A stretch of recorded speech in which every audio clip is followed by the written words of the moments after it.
NASA tech reveals Yamashita's gold, how remote sensing finds buried treasure instantly.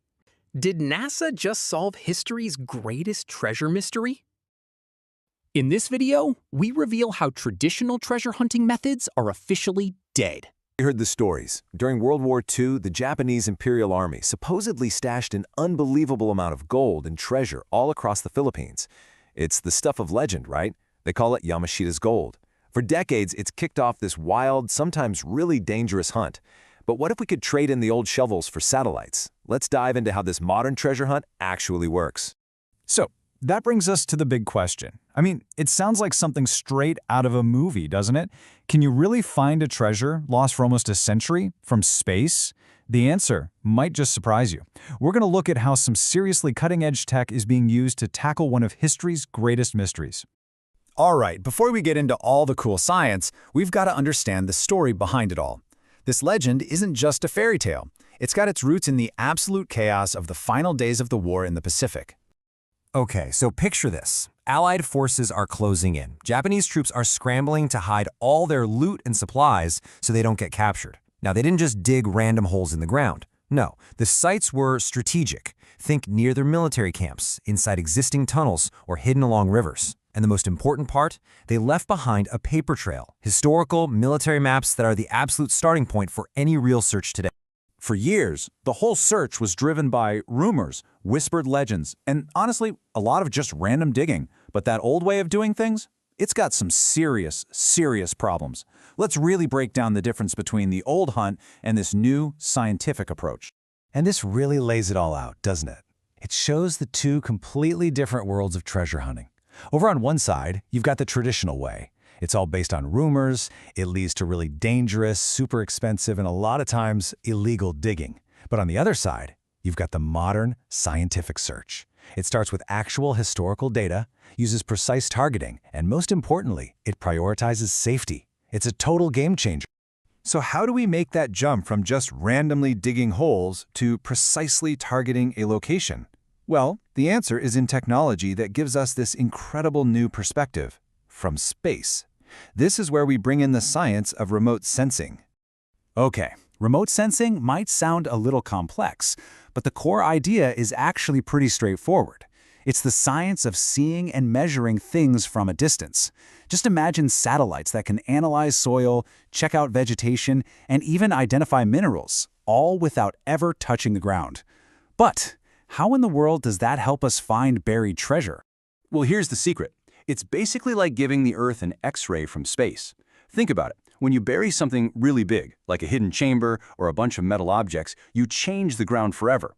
The soil gets all disturbed, the moisture levels shift, and even the plants growing on top might act a little differently. From way up in space, satellites can pick up on these tiny clues that are completely invisible if you're just standing there on the ground. Now, this is not about just looking at a pretty satellite picture and saying, hey, dig here. No way. It's a really strict, methodical process that starts with old maps and takes you all the way to a potential dig site. Let's walk through it. So here's the whole playbook, the entire 6-step journey from the past to the present. It all kicks off with analyzing those historical maps. Then you get specific satellite images of those areas. That data gets processed through some really technical steps, like digital band combination, to find clues you can't see with your naked eye.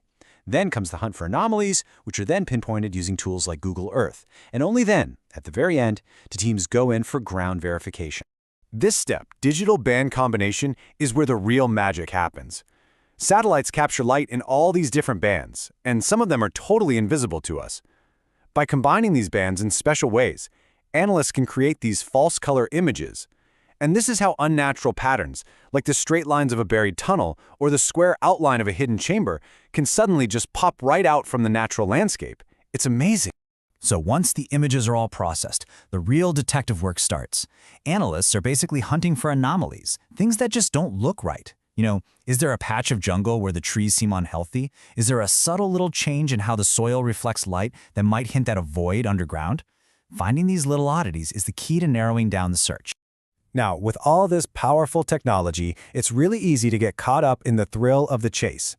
But this scientific approach, it comes with a huge sense of responsibility. It's not just about what you find, it's about how you find it. And this part is absolutely non-negotiable. A lot of these potential sites are actually protected historical areas, which means just showing up with a shovel is completely out of the question. Instead, they use non-destructive tools, like ground-penetrating radar, to confirm what the satellite data is suggesting. Because the real goal here isn't just about finding gold, it's about preserving the historical record. And this quote just says it all, doesn't it? The entire modern treasure hunt is guided by this one principle. The gold? Well, that's the legend. But the history of the war, of the soldiers, and of the people of the Philippines, that's real. Damaging that history in some reckless search for treasure would be a way bigger loss than the gold is even worth. So what's the big takeaway? It's this.